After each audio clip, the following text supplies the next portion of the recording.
رباه عفوك إني للنور مدت يداي. الحمد لله رب العالمين والصلاة والسلام على سيدنا وحبيبنا محمد وعلى آله وأصحابه أجمعين. فضل العشر الأوائل من ذي الحجة. ذو الحج மாதத்துடைய முதல் 10 நாட்களின் சிறப்புகள். கண்ணியத்துக்குரியவர்களே, அல்லாஹ் ரப்புல் ஆலமீன் இந்த சமூகத்திற்கு செய்த மிகப்பெரிய அருள் என்னவென்றால், அல்லாஹ் ரப்புல் ஆலமீன் நன்மையான மாதங்களையும் நன்மையான நாட்களையும் நன்மைகளை அதிகப்படுத்தி தரக்கூடிய விஷயங்களையும் தீமைகளை அழிக்கக்கூடிய காரியங்களையும் அல்லாஹ் இந்த சமூகத்துடைய வாழ்நாளை அல்லாஹ் சுருக்கி இருந்தாலும் அந்த வாழ்நாளுக்குள் அல்லாஹ் அதிகப்படுத்தி தருகின்றான். ரமதான் முடிந்தால் அடுத்த நன்மைகள், அந்த மாதம் முடிந்தால் அடுத்த நன்மைகள் என்று அல்லாஹ் ரப்புல் ஆலமீன் ஒவ்வொரு மாதமும் சில நாட்களை அல்லாஹ் கணக்கிட்டு அந்த நாட்களில் அல்லாஹ் ரப்புல் ஆலமீன் அருள் செய்து மூமின்களுடைய ஈடேற்றத்திற்கு அல்லாஹ் ரப்புல் ஆலமீன் உதவி செய்கின்றான். கண்ணியத்துக்குரியவர்களே, அந்த அடிப்படையில் ரமதானுடைய மாதத்திற்கு பிறகு அல்லாஹ்விடத்திலே மிக கண்ணியமான, அல்லாஹ்விடத்திலே மிக சிறப்பு பெற்ற நாட்களை இன்ஷா அல்லாஹ் நாம் அடையப் போகின்றோம். அந்த நாட்கள் தான் துல்ஹஜ் மாதத்துடைய முதல் 10 நாட்கள். அல்லாஹ் ரப்புல் ஆலமீன் அவனுடைய புத்தகம் அல் குர்ஆனிலே சூரா ஹஜ்ஜுடைய 28வது வசனத்திலே ஹஜ்ஜை பற்றி இப்ராஹிம் அலைஹிஸ்ஸலாம் அவர்களை அறிவிக்க சொல்லுகின்றான். அப்போது அல்லாஹ் ரப்புல் ஆலமீன் ஹஜ்ஜுக்கு வருபவர்கள் செய்யக்கூடிய காரியத்தை பற்றி சொல்லும் பொழுது வயத்குருஸ்மல்லாஹி ஃபி அய்யாமின் மஅலூமாத், கணக்கிடப்பட்ட அந்த நாட்களில் அவர்கள் அல்லாஹ்வை புகழ்வார்கள். இமாம் இப்னு அப்பாஸ் ரலியல்லாஹு அன்ஹுமா கணக்கிடப்பட்ட நாட்களில் அல்லாஹ்வை புகழ்வார்கள் என்று அல்லாஹ் கூறுகிறானே, அந்த கணக்கிடப்பட்ட நாட்கள் எதுவென்றால் அய்யாமுல் அஷ்ர் அல் அவாயில் மின் துல் ஹிஜ்ஜா, துல்ஹஜ் மாதத்துடைய முதல் 10 நாளைத்தான் அல்லாஹ் இங்கே குறிப்பிடுகிறான் என்று இப்னு அப்பாஸ் ரலியல்லாஹு அன்ஹுமா அவர்கள் சொன்னார்கள். அல்லாஹ் ரப்புல் ஆலமீன் சூரத்துல் ஃபஜ்ரை ஆரம்பம் செய்கிறார், வல் ஃபஜ்ர் வலயாலின் அஷ்ர்.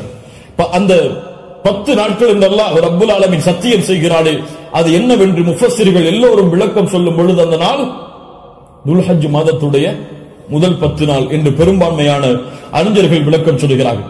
இந்த துல்ஹஜ் மாதத்துடைய முதல் 10 நாளுடைய சிறப்பை புரிவதற்கு அல்லாஹ்வுடைய தூதருடைய இந்த ஒரு ஹதீஸை அறிந்தாலே போதும், எமக்கு அது போதுமானது. இமாம் புகாரி ரஹிமஹுல்லாஹ், அபூ தாவூத், திர்மிதி போன்ற கிரந்தங்கள் எல்லாம் பதிவு செய்யப்படுகிறது. இப்னு அப்பாஸ் ரலியல்லாஹு அன்ஹு அவர்கள் கூறுவதாக, அல்லாஹ்வுடைய தூதர் ஸல்லல்லாஹு அலைஹி வஸல்லம் சொன்னார்கள், மா மின் அய்யாமின் அல் அமலு ஸாலிஹு ஃபீஹா அஹப்பு இலல்லாஹ் மின் ஹாதிஹில் அய்யாம், யானி அய்யாம் அல் அஷ்ர். அல்லாஹு அக்பர்.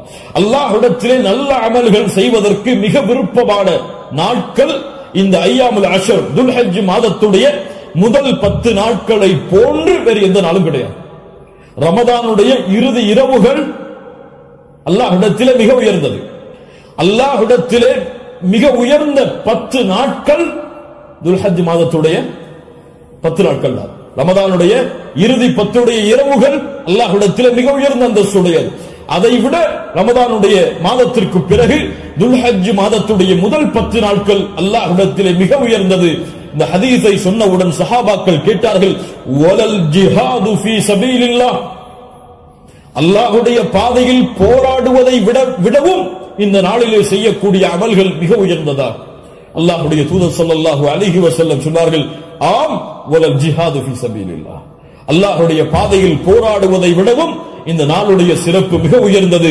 ஆனால் இல்லா ரஜுலுன் خرج بنفسه وماله فلم يرجع من ذلك بشيء, 2 அமல்களை தவிர அல்லாஹ்வுடைய பாதையில் ஒருவன் போராடுகிறான், அந்த போராட்டத்தில் தன்னுடைய செல்வம் அனைத்தையும் அழிக்கிறான், தன்னையும் அழித்துக் கொள்கிறான், இந்த 2 அமல்களை தவிர. இந்த 2 அமல்களுக்கு எதுவும் ஈடாகாது. இந்த 2ஐ தவிர மற்ற இருக்கக்கூடிய அனைத்து அமல்களை விடவும் இந்த துல்ஹஜ் மாதத்துடைய முதல் 10 செய்யக்கூடிய அமல்களுடைய அந்தஸ்து உயர்ந்தது என்று அல்லாஹ்வுடைய தூதர் முஹம்மது ரசூலுல்லாஹ் ஸல்லல்லாஹு அலைஹி வஸல்லம் சொன்னார்கள். ஏன் இமாம் ஹாஃபிஸ் இப்னு ஹஜர் அல் அஸ்கலானி ரஹிமஹுல்லாஹ் அவர்கள் சொன்னார்கள், ஏன் இந்த 10 நாட்கள் சிறந்தது? அல்லாஹ் ரப்புல் ஆலமீன் அமல்களுடைய தாய்களை எல்லாம் இந்த நாட்களில் வைத்திருக்கிறான். வேறு எந்த நாட்களிலும் செய்ய முடியாத அமல்களை அல்லாஹ் இந்த நாளிலே வைத்திருக்கிறான். ஏன்? இந்த நாளில், இந்த 10 நாட்களில் அல்லாஹ்வை தொழலாம், இந்த 10 நாட்களில் அல்லாஹ்விற்கு நோன்பு இருக்கலாம், இந்த 10 நாட்களில் சதகா செய்யலாம், இந்த 10 நாளில் அல்லாஹ்விற்கு அறுத்து பலியிடலாம், இந்த 10 நாளில் வேறு எந்த நாளிலும் செய்ய முடியாத ஹஜ்ஜை நிறைவேற்றலாம். எல்லா அமல்களும் ஒன்று சேரக்கூடிய நாட்களாக இந்த 10 நாட்கள் இருப்பதால் அல்லாஹ்விடத்திலே அல்லாஹ்வுடைய கணக்கீட்டுடைய நாட்களில் இந்த நாட்களை போன்ற அந்தஸ்துடைய நாட்கள் கிடையாது என்று இமாம் ஹாஃபிஸ் இப்னு ஹஜர் அஸ்கலானி ரஹிமஹுல்லாஹ் அவர்கள் சொன்னார்கள். இந்த நாட்களை நோன்பு வைக்கலாமா? இதில் வரக்கூடிய 10 நாளில் 10வது நாள் நோன்பு வைப்பது ஹராம். ஏன்? ஈதுடைய நாள். இந்த 10வது நாளை தவிர வரக்கூடிய 9 நாளும் நோன்பு வைப்பது சுன்னாவா? முஸ்லிம் ரஹிமஹுல்லாஹ் இல்மை தேடக்கூடிய மாணவர்கள் என்பதால் இந்த விளக்கங்களை கொடுக்கிறேன். முஸ்லிம் ரஹிமஹுல்லாஹ் அவர்கள் சொன்னார்கள், ஆயிஷா ரலியல்லாஹு அன்ஹா அவர்கள் கூறுவதாக, மா ரஅய்து ரசூலுல்லாஹி ஸல்லல்லாஹு அலைஹி வஸல்லம் ஸாயிமன் ஃபில் அஷ்ர் கத்து. கொஞ்சம் குழப்பமா இருக்கும், புரிய முயற்சி. அல்லாஹ்வுடைய தூதர் துல்ஹஜ் மாதத்துடைய முதல் 10 நாட்களும் ஒருபோதும் நோன்பு வைத்ததில்லை. யாருடைய அறிவிப்பு? ஹஃப்ஸா ரலியல்லாஹு அன்ஹா யார்? அல்லாஹ்வுடைய தூதருடைய மனைவிதான். நஸை போன்ற கிரந்தங்களில் சஹீஹான அறிவிப்பாக பதிவு செய்யப்படுகிறது, லம் யத ரசூலுல்லாஹி ஸல்லல்லாஹு அலைஹி வஸல்லம் ஸியாம திஸ்இல் ஹிஜ்ஜா. அல்லாஹ்வுடைய தூதர் ஸல்லல்லாஹு அலைஹி வஸல்லம் துல்ஹஜ் மாதத்துடைய முதல் 9 நாளும் எப்போதும் நோன்பை விட்டதில்லை. ஒரு ஹதீஸ் என்ன சொல்கிறது? இப்ப இரண்டுக்கும் முரண்பாடு வருகிறது. இரண்டையும் மறுத்து விடலாமா? இப்போ உலமாக்கள் இரண்டையும் எப்படி சேர்த்து புரிவது என்பதை சொல்லுகிறார். இதான் ஃபஹ்மு ஃபில் இல்ம், இல்மை புரிந்து கொள்வதுடைய அடிப்படை. எப்படி இரண்டையும் சேர்த்து பார்ப்பது? ஆயிஷா ரலியல்லாஹு அன்ஹா சொல்கிறார்கள், முதல் இரண்டு அடிப்படைகள் புரிவது. முதல் அடிப்படை, ஆயிஷா ரலியல்லாஹு அன்ஹா என்ன சொல்கிறார்கள்? அல்லாஹ்வுடைய தூதர் 10 நாளும் துல்ஹஜ் மாதத்திலே நோன்பு வைத்ததில்லை. ஏன் 10 நாளும் ஒருவரால் நோன்பு வைக்க முடியாது? ஏன்? 10வது நாளில் ஈத் வருகிறது.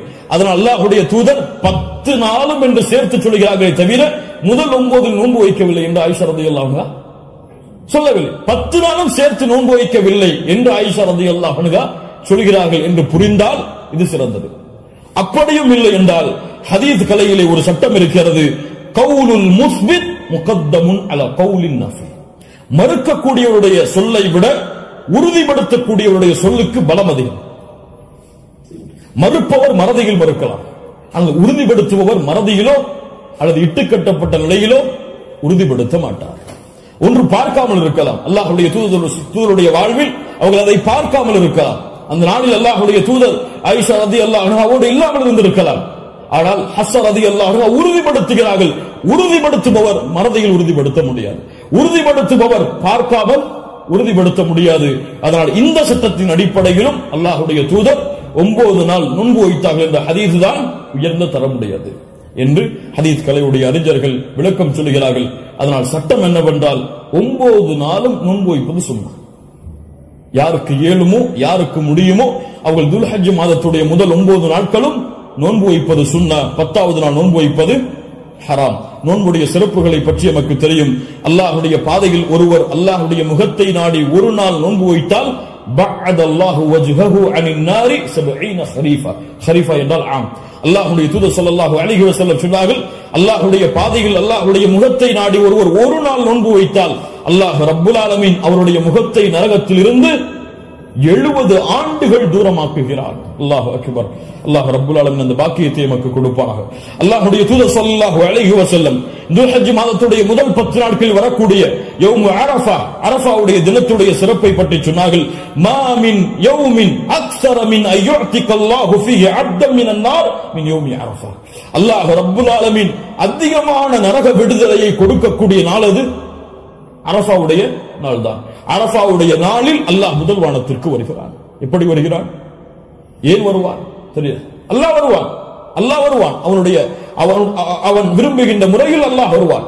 என்ன செய்வான்? கேட்பான், மா இவர்கள் எதை விரும்புகிறார்கள்? மா அராத ஹவுலா, இவர்கள் எதை விரும்புகிறார்கள்? வேறொரு ஹதீஸிலே அல்லாஹ் ரப்புல் ஆலமீன் அங்கே கூடியிருக்கக்கூடிய எல்லோருக்கும் அல்லாஹ் மன்னிப்பை வழங்குவான். அல்லாஹ் ரப்புல் ஆலமீன் அப்படிப்பட்ட மன்னிப்பாளர்களாக ஹஜ் செய்த நம்முடைய முஸ்லிம்களையும் மூமின்களையும் அல்லாஹ் ஆக்குவானாக. அல்லாஹ்வுடைய தூதர் ஸல்லல்லாஹு அலைஹி வஸல்லம் சொன்னார்கள், அரஃபாவுடைய அந்த இடத்தில் ஒன்று கூற முடியாத மூமின்களை, ஹஜ்ஜுக்கு செல்ல முடியாத மூமின்களுக்கு அல்லாஹ்வுடைய தூதர் சொன்னார்கள், சியாமு யௌமி அரஃபா, அரஃபாவுடைய நாளில் நோன்பு வைப்பது அவருடைய முன் சென்ற ஒரு வருடத்துடைய பாவத்திற்கும் பின் சென்ற ஒரு வருடத்துடைய பாவத்திற்கும் பாவ மன்னிப்பாக இருக்கும். அல்லாஹ் அக்பர். முன் சென்ற வருடத்துடைய ஒரு வருட பாவம் பின் சென்ற வருடத்துடைய ஒரு வருட பாவத்திற்கு மன்னிப்பாக அமையும் என்று அல்லாஹ்வுடைய தூதர் ஸல்லல்லாஹு அலைஹி வஸல்லம் சொன்னார்கள். அல்லாஹ்வுடைய தூதர் ஸல்லல்லாஹு அலைஹி வஸல்லம் சொன்னார்கள், அஃதலு துஆ துஆஉ யௌமி அரஃபா, துஆக்களில் மிக சிறந்தது அரஃபாவுடைய தினத்தில் கேட்கப்படும் துஆவாகும். அல்லாஹ்வுடைய தூதர் ஸல்லல்லாஹு அலைஹி வஸல்லம் சொல்லிவிட்டு சொன்னார்கள், நானும் எனக்கு முன்னால் சென்ற நபிமார்களும் கூறிய வார்த்தைகளில் மிக சிறந்தது எது? லா இலாஹ இல்லல்லாஹ் வஹ்தஹு லா ஷரீக லஹ். லா இலாஹ இல்லல்லாஹ் வஹ்தஹு லா ஷரீக லஹ். இதுதான் மிகச் சிறந்தது அரஃபாவுடைய தினத்தில் கேட்கப்படக்கூடிய துஆ. கண்ணியத்துக்குரியவர்களே, இந்த 10 நாட்களில் அதிகமான அமல் செய்யக்கூடிய மூமின்களாக இருப்போம். இந்த 10 நாளை எப்படி கண்ணியப்படுத்த வேண்டுமோ அந்த கண்ணியப்படுத்தினால் அல்லாஹ் ரப்புல் ஆலமீன் இந்த நாட்களுக்குரிய கூலியை எமக்கு கொடுப்பான். இறுதியாக சுருக்கமாக 5 நிமிஷம் உதுஹியாவுடைய ஒரு சிறிய சட்டத்தை மட்டும் கூறிவிட்டு இந்த 10 நாட்களில் அடங்கி இருக்கக்கூடிய இந்த உதுஹியா என்ற கடமையுடைய ஒரு சிறிய சட்டம் என்னவென்றால், அல்லாஹ் ரப்புல் ஆலமீன் உதுஹியா என்றால் அல்லாஹ்வுடைய பெயரை கொண்டு அல்லாஹ்வுடைய முகத்தை நாடி ஒட்டகத்தையோ மாட்டையோ ஆட்டையோ யௌமுன் நஹர் யௌமுல் ஈத் அன்று அல்லது அய்யாமுத் தஷ்ரீக் அதற்கு தொடர்ந்து வரக்கூடிய 11, 12, 13 இந்த நாட்களில் அல்லாஹ்வை நெருங்குவதற்காக இந்த 3 விலங்கினங்களையும் அறுத்து பலியிடுதல் தான் உதுஹியா. அல்லாஹ் ரப்புல் ஆலமீன் கூறுகிறான், இன்னா அத்தைனாக அல் கௌசர். அல்லாஹ் ரப்புல் ஆலமீன் நபியே கௌசர் என்ற தடாகத்தை உமக்கு வழங்குகிறான். அதனால் ஃபஸல்லி லிரப்பிக வன்ஹர், அல்லாஹ்வை தொழு, அல்லாஹ்விற்கு அறுத்து பலியிடுங்கள். வன்ஹர் வஸ்பா, அல்லாஹ்விற்கு அறுத்து பலியிடுங்கள் என்று அல்லாஹ் ரப்புல் ஆலமீன் கட்டளையிடுகிறான்.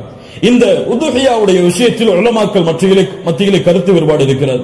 சில உலமாக்கள் சொல்கிறார்கள் உதுஹியா என்பது வாஜிப், அதை விட்டால் பாவம்.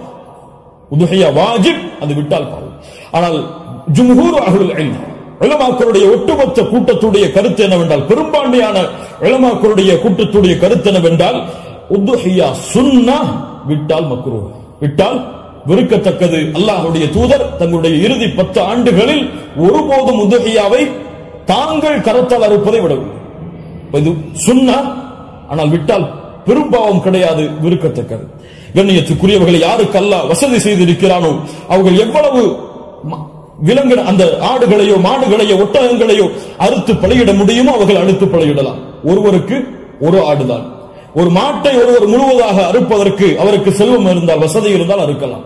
அல்லது அந்த மாட்டை 7 பேர் பங்கு கொள்ளலாம். ஒட்டகமாக இருந்தால் அவர்களும் அதில் 7 பேர் பங்கு கொள்ளலாம். இப்படி ஒரு ஆட்டை ஒருவர், மாடை 7 பங்காக வைக்கலாம், ஒட்டகத்தை 7 பங்காக வைக்கலாம். அல்லது ஒட்டகம் முழுவதையும் ஒருவர் கொடுக்கலாம், மாடு முழுவதையும் ஒருவர் கொடுக்கலாம். 2 ஆடுகள் 3 ஆடுகள் என்று ஏழைகளுடைய கஷ்டங்களை நீக்க அல்லாஹ்வுடைய முகத்தை நாடுபவர்கள் எவ்வளவு அல்லாஹ் அவர்களுக்கு செல்வத்தை விசாலப்படுத்தி இருக்கிறாரோ அவ்வளவு அவர்களும் விசாலப்படுத்தலாம். அந்த விலங்கினங்களுடைய சட்டம் என்ன? ஆடாக இருந்தால் 1 வருடம் பூர்த்தியாக இருக்க வேண்டும், 2வது வருடத்தில் நுழைந்திருக்க வேண்டும். மாடாக இருந்தால் 2 வருடங்கள் பூர்த்தியாக இருக்க வேண்டும், 3வது வருடத்தில் அது நுழைந்திருக்க வேண்டும். ஒட்டகமாக இருந்தால் 5 வருடம் பூர்த்தியாக இருக்க வேண்டும், 6வது வருடத்தில் அது நுழைந்திருக்க வேண்டும். யாருக்கெல்லாம் ஒரு முழு குடும்பமாக ஒரே இடத்திலே ஒரே உணவை சாப்பிட்டு வசித்தால் அந்த முழு குடும்பத்திற்கும் ஒரு ஆடு போதுமானது, அல்லது முழு குடும்பத்திற்கும் ஒரு மாடு போதுமானது, அந்த முழு குடும்பத்திற்கும் ஒரு ஒட்டகம் போதுமானது. ஒரு குடும்பம் மொத்தமாக ஒரே இடத்திலே ஒரே உணவை சாப்பிட்டு இருந்தால், தனித்தனியாக வேறு வேறு உணவுகளை வைத்திருந்தால் அவர்கள் தனித்தனியாக உதுஹியாவை அவர்கள் கொடுக்க வேண்டும். கண்ணியத்துக்குரியவர்கள், இந்த முறையில் இந்த வணக்க வழிபாட்டை செய்வதற்கு அல்லாஹ் நமக்கு உதவி செய்வானாக. லை யனாலல்லாஹு லுஹுமுஹா வலா திமாஉஹா, இதனுடைய மாமிசங்களோ இரத்தங்களோ அல்லாஹ்வை சென்றடைவதல்ல. வலாக்கின் யனாலுஹு தக்வா மின்கும், உங்களுடைய உள்ளத்தில் இருக்கக்கூடிய தக்குவாதான் அல்லாஹ்விடத்தில் சென்றடைகிறது.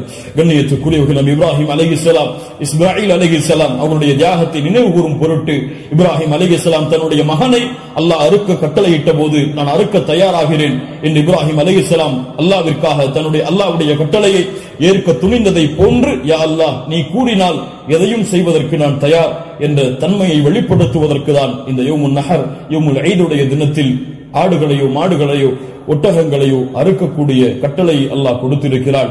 இது ஒரு சடங்காகவோ சம்பிரதாயமாகவோ இல்லாமல் அல்லாஹ்விற்காக செய்யப்படக்கூடிய வணக்க வழிபாடாக எண்ணி இன்று நியத்து வையுங்கள். அல்லாஹ் எனக்கு கொடுத்த செல்வத்தின் அடிப்படையில் இன்ஷா அல்லாஹ் இதை நான் விசாலப்படுத்துவேன். என்னால் எவ்வளவு முடியுமோ அவ்வளவு அல்லாஹ்வுடைய பாதையில் அறுத்து பலியிட்டு ஏழைகளுக்கும் நானும் அதிலிருந்து உண்பேன். கண்ணியத்துக்குரியவர்களை, சிறந்தது என்னவென்றால் நாம் வாழக்கூடிய இடங்களில் அறுத்து பலியிடுதல் தான் சிறந்தது.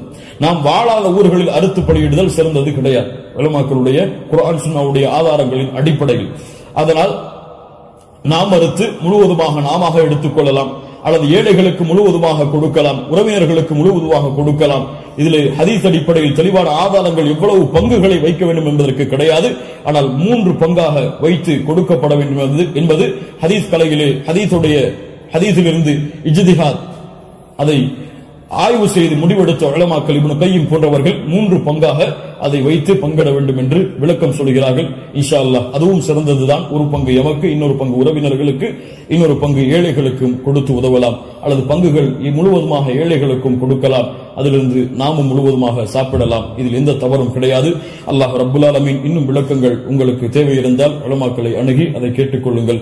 அல்லாஹ் ரப்புல் ஆலமீன் இந்த இறுதி 10 நாட்களை கண்ணியப்படுத்தக்கூடிய இந்த இறுதி 10 நாட்களில் அதிகமான அமல்களை செய்து அல்லாஹ்வுடைய பொருத்தத்தை பெறக்கூடிய நல்மக்களாக அல்லாஹ் ரப்புல் ஆலமீன் என்னையும் உங்களையும் ஆக்கி அருள் புரிவானாக. அஸ்ஸலாமு அலைக்கும் வரஹ்மத்துல்லாஹி வபரகாத்துஹு.